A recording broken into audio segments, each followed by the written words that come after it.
uJesu Kristu inkosi. Ambingelele abapostoli, umapostoli, abefundisi bonke, obaba, omama, nabasha naSunday school egameni lenkosi yethu Jesu Kristu ophilayo, uJesu Kristu inkosi. Wabingelela abazalwane usizwe wakamnikati endaweni yaseMafakatini ngaphansi kwebranch yasendaweni yendlu kaJehova eholwa nguMamZondi kusukela manje. Ngajabula kakhulu ekuseni ukuthi nami ngibe la endaweni kaMaphumulo. uNkulunkulu wazalana isimanga. Angikholwa kube ngathi ngiyaphupha uma ngila. Bazovumela abanye abazalwane kunendawo eqhezulayo kaMaphumulo engidlulile. Uma ngidlula engamanga enhlizweni yami ukuthi uNkulunkulu wena njalo. Ukuthi indlela zakho ziphakeme ngale ndlela ukuthi usithatha usibeke kwezinye indawo singacabanga umasibeka kusona.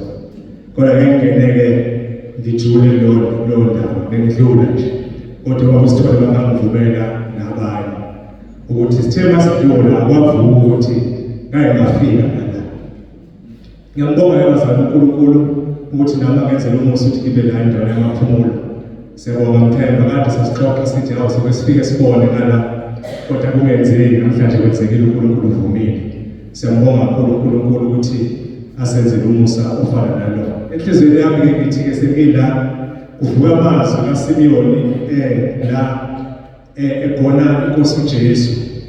uJesu esanda kuzalwa efika emhlabeni.